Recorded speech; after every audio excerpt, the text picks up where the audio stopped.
All right, welcome to another episode. Tonight, John Cena hosted Saturday Night Live. It was his first time hosting, so I'm gonna review the episode tonight, the show, his characters that he played on the show. Was he funny? Was he good? And I'm gonna compare him to The Rock's performance in his debut, which is a hard act to follow, but we'll see. He was in a lot of skits tonight, almost in all of them. Uh, I kind of wanted to see the range of characters he was going to play. Some are okay. I did have a favorite one, and I'll tell you 1 second. The camera's bouncing up here. I don't even know if I have any voice left. But it was, I guess, I was, I don't know. I didn't see it live, but I did watch all the clips uh, in their entirety. And I took notes down. I wanted to see. I was trying to be really unbiased. I know you guys could tell I'm not a fan of Cena the wrestler, and I made another video before about Cena hosting SNL, and if this is going to lead to him leaving WWE, and maybe we'll answer that question in this episode based on the result, because when The Rock hosted SNL, he blew everybody away. I mean, I'm talking about Hollywood, and it was only a matter of time before he would his wrestling career as a full time performer was over. So we'll see what John Cena did tonight. He's starting to branch off, like I've mentioned in my previous videos. He's starting to dabble. He's been in a couple of movies, Trainwreck.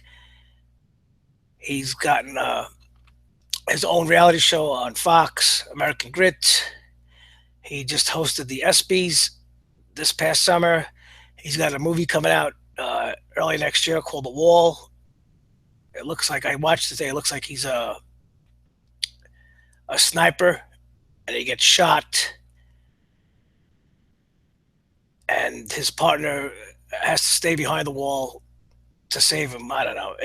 We'll see. We'll see. But anyway, getting to tonight's episode, the promo.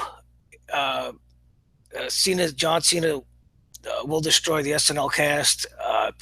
This is a quick promo where he barges in the studio, and he says he's going to destroy the cast. This is more of his. It looked like it had the feel of they wanted to show his ring entrance, and they had his music, and he came in with his hat and I think the belt, and it was okay. It was a quick, and then another opening skit was a Tracy Morgan, and Tracy Morgan's back. He hasn't been on SNL. He got hurt, whatever. So Tracy walks into Rockefeller Center. The front desk doesn't recognize him. They're making fun of that. He's been around. He's been away so long, and now nobody remembers him. So they try to call security. He gets past the desk. He goes in the elevator. He starts beating people up. He goes upstairs. He beats more people up coming off the elevator. And oh, lo and behold, who's in front of him down the hall? It's John Cena in a black suit. I guess Cena was supposed to be the last wall of defense, and you can see he's big and strong. So Tracy Morgan yells at him, and Cena tells him, "Bring it on!" And they do some sort of Matrix special effect and or kung fu special effect where Tracy Morgan throws a kung fu kick, and he's flying at Cena, and Cena's looking, and he's getting ready, and then all of a sudden it stops, and they're face to face, and he's like, "Hey, welcome back, Tracy," and Tracy Morgan just punches him in the face and knocks him out. And I don't know, like it was okay. I wasn't expecting that. They just tried to. what I got throughout all these skits is they of course they tried to play off Cena's big muscles. I don't know. They tried to be like making him as a goofball, like so to be funny. I don't know. But anyway, getting to his monologue, and the monologue's always the most difficult part for any host, unless you're a comic or you've been hosting SNL quite a few number of times. It's hard, you know. I'm not gonna be. I'm not gonna rake them through the coals. You know, usually if SNL will use the host strengths and try to hide their weaknesses. So he came out to a warm reception, you know, as usual. He came off. He started out with a Hillary joke. He said to the audience, "If any of you voted for Hillary, I'm a wrestler." This meant that Hillary voters were young millennials, so they wouldn't know who he is because John Cena is that old. He's been in wrestling that long, and they probably don't watch him. I don't know. I didn't get that. I guess he's trying to say that he's old and Hillary supporters are young. So that got a somewhat of a laugh. And then he said it was exciting to get away from the wrestling ring, and they all. And then it started with he was the piano music played, and they were teasing that he was going to sing. But throughout the rest of the monologue, he kept getting interrupted and distracted. First, Santa Claus came out, and before you know it, he took off his Santa Claus costume, and he had a Roddy Piper costume, and he was called the Wobbler, and he was waddling around, and Cena was just, I don't know, he was trying to smirk or not, no sell it. I don't know. And then some other guy tried to hug him, and he hugged him, and he cracked his ribs. And then the the weird part, and as he goes back to try and sing, all of a sudden they show this. They go off to the side. And they show Leslie Jones. Is that her name? She's the black woman who was in Ghostbusters, and I don't know. I have a problem with her because she wants to be taken serious as a female actress, but she stereotypes herself by playing the black, angry woman. I'll kick your ass type, and she says it herself, and she said it tonight. She said, she says, I'm a bad bitch, whatever. I don't know, it's her words. And then all of a sudden, she threatened to kick Cena's ass, trying to make jokes on her turf. But then when she got close to him, she started touching his muscles, and she started fawning over him. And, oh, you fine, you so fine. And she gave Cena her hotel key, and Cena put it in his pocket, meaning that he would take her offer on it. Ugh. And that, no, not because she's black. Leslie Jones is not an attractive woman. Okay, so before any of you get triggered, oh god, she's not an attractive woman. I don't care if she's purple. She's not, especially the way she acts, playing that tough, masculine personality. I'll kick your ass. That's really attractive. But anyway, there was a. I'll get to the skits. There was a lot of them tonight. Tell you the truth, it was after a few. They were. It was hard to stay through them. I didn't expect so many skits. But then there was one called the science presentation, and in this one, Cena plays a jock. He plays like a dumb jock, and he has to get an A+ on his science project. And he's up there in front of the judges with two other students. And of course, one student has a quantum physics, quantum enlightenment. The other one has ionization, nerdy brainiac stuff. And Cena's his character's name was Ray in this, and he tried to use a southern accent because he's supposed to be from Alabama. And boy, it's ugh, I don't know, it didn't sound too good. He sounded it didn't sound too good. He sounded like John Cena. But anyway, the whole premise of this skit was that Cena needed an A+ to keep stay on the team, be academically eligible.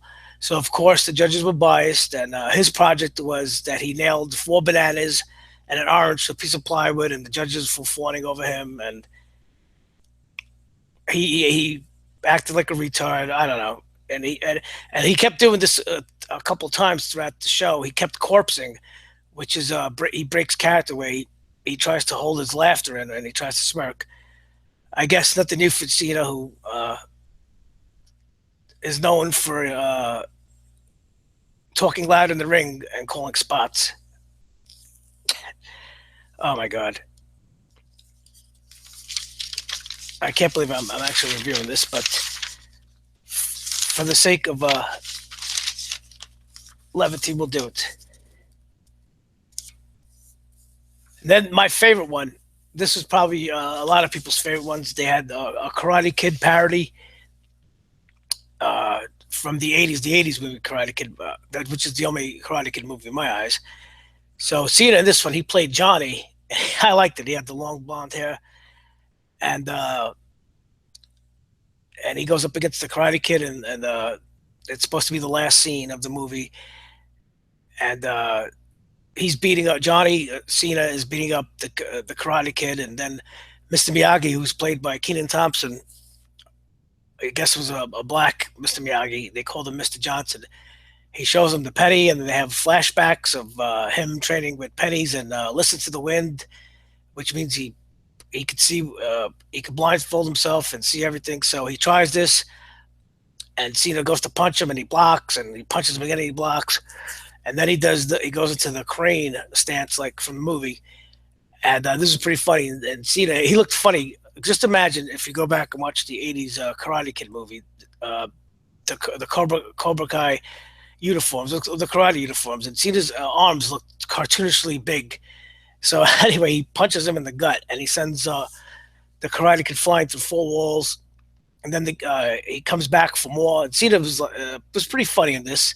He looked funny because he was goofing on the character from the real movie Johnny, where he kept going, yeah, come on, come on, I put him through four walls, which I thought was funny. So anyway, the Karate Kid comes back, and he comes back for more, and Cena punches him again, and he goes flying, and it was pretty funny. It was my favorite skit out of all of them. Again, like I said, all the characters tonight were pretty much highlighting his strengths, which is his muscles and his toughness. And then there was one with Joanne in the tree. They show you they're in some Manhattan apartment, and he plays a preppy in this, and he had some weird perm. He looked pretty ridiculous in it. So the whole premise of this skit was that the girl Joanne, she's climbing to put the star on top of the Christmas tree, and she falls out the window, and they all she hangs on by the ledge, and Cena and the rest of the people in the apartment, all they care about is Joan trying to save the tree, and they don't care about her, so she eventually falls off. And that was the premise of the skit, was that they were more concerned about the tree than Joan actually saving Joan's life. Ha ha ha! Very funny, right? Oh boy. Hey, listen. At least, listen. Much as I bash Cena as a wrestler, I mean, at least he broke through all. I guess. I mean, is this worth it? All the 14 years of WWE pushing him down people's throats, them promoting him as the megastar, as that's what they called him today. I guess is he? I guess is that what constitutes a wrestling megastar today, John Cena? I guess he is. I don't know, but I guess it is good for WWE and wrestling whenever somebody crosses over and does do it. Like I said, Even though SNL has lost ratings, it's not the show that it once was. It's still a pretty big show on TV. But anyway, then so the skit was "Where'd Your Money Go?" This is supposed to be a Jeopardy type skit. SNL always does this, of course. The classic one was with Will Farrell and Norm Macdonald with Ted Ferguson, and uh, that was a classic. But this one, the host is supposed to be Keenan Thompson as Charles Barkley, and the three contestants are Chuck Daly, no, John Daly, the golfer, the golfer who had alcohol and drug problems. Conor McGregor was in the middle, and John Cena was played Rob Gronkowski, the tight end from the Patriots, New England Patriots. And the whole premise was about athletes who go broke and they don't know how to control their finances.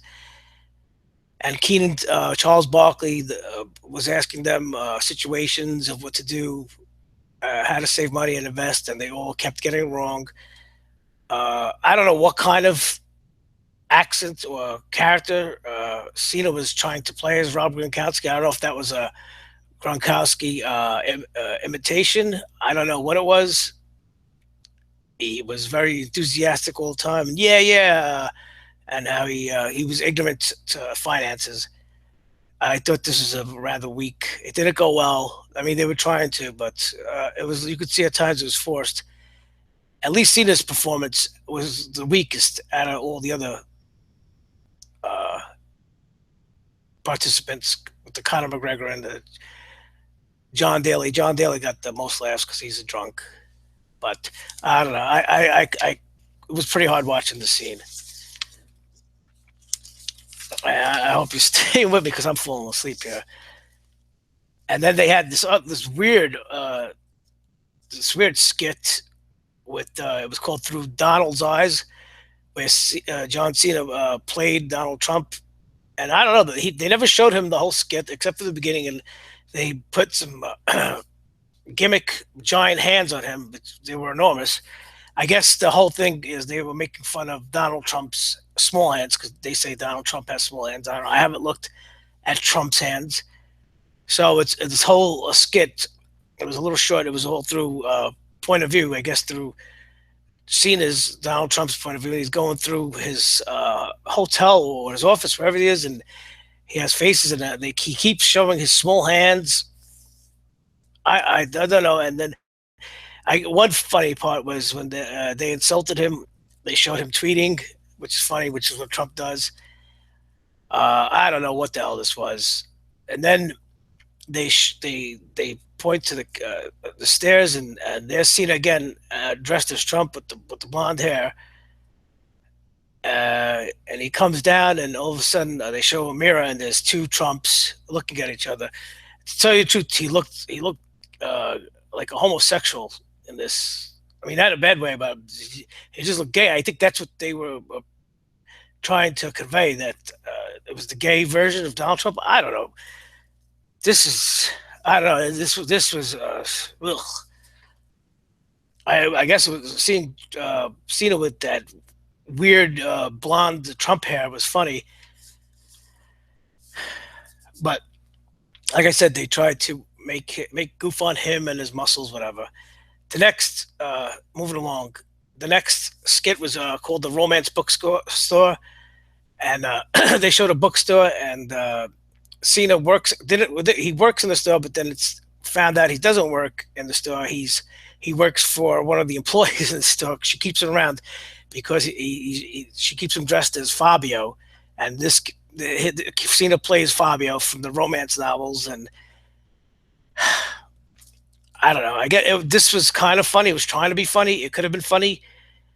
Uh, every time there's a customer walked in the store and they would ask for a book, the woman would go behind the staircases, behind the shelf with Cena, and they would reenact novels, and they tried to make it funny. I thought the writing could have been a little better. I don't know. I don't know. I guess again, seeing Cena with long blonde hair dressed as Fabio is funny. If you've been watching him for the last 14 years as a wrestler, where he's a goof and he could goof on himself. But I don't know. I don't know if this was funny to somebody who didn't watch wrestling. I don't know. The audience tried to laugh. I don't know, but at the show, the live audience pretty much laughs. Will laugh politely at anything, just like sometimes at a live wrestling event. You know, when every time somebody wins, the crowd sometimes pops just as a reaction. So in closing here, and then there was another one, uh, another skit called "The Dating Show."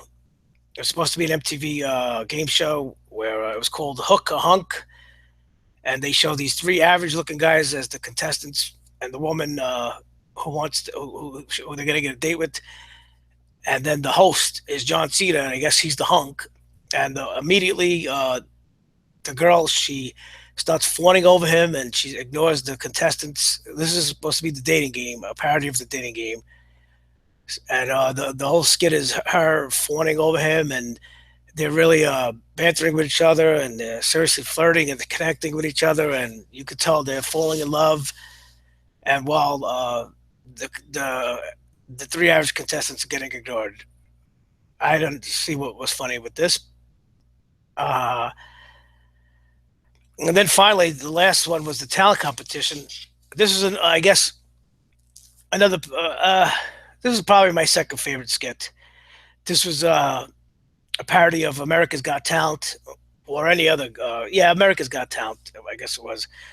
So Cena comes out again with his long blonde Fabio hair. This time he's dressed in black, and he's supposed to be a magician. He has a partner who's dressed sort of like him, and his partner has this big owl, and the owl is supposed to do a trick and fly through a flaming hoop, grab a scroll with his mouth to come back. So of course, what could go wrong goes wrong. The first, Cena's bent down, and the owl craps all over him, and this is a cheap laugh. This is bathroom humor. He corpsed. He tried to hold in his laughter. He's like, "Ooh." I don't know. I guess alive, it's okay, but I don't know. I don't know. I'm trying not to be too hard on him. So then again, he apologizes and says, "Oh, we got this under control." And then the owl turns to Cena and pukes all over him. And you got the expected grossed out audience reaction, but they was laughing. And then now the owl is crapping and has uncontrollable diarrhea and is puking, and it all goes to hell. And fittingly, I guess who was that supposed to be? From escaping from American Idol, the black judge. I forgot his name. The one with the glasses. Not Simon. The other guy. He tells him, "Yo, Al is whack," and I guess that was pretty much fitting of this episode. And I'm not even talking about Cena's performance, but for Cena's performance, I give him a C plus. Uh, just based on the number of skits he was actually in. You know, sometimes just because you host doesn't mean they put you in all the skits. He tried. He had some actually funny ones. He's so far from what I've seen from him, he's trying to break in the comedy genre with all his performances. Even that trailer I mentioned in the beginning of his movie coming out in 2017, The Wall, he tries to act funny in there right before he gets shot, shaking his butt. I don't know, but my favorite skits for this episode was the Karate Kid skit where Cena plays Johnny, and I guess this skit, the talent competition, the America's Got Talent parody where the owl craps all over him and pukes all over him. I don't know. If you watched it, you leave a comment and you let me know what you think. If I'm being too critical, if I'm missing the boat, maybe I'm completely out of touch. Maybe this was the most tonight was the most funniest television in the last 20 years. I don't know. So, anyway, thanks for watching. Like and subscribe, and leave a comment and let me know what you think. Okay, I'll see you soon.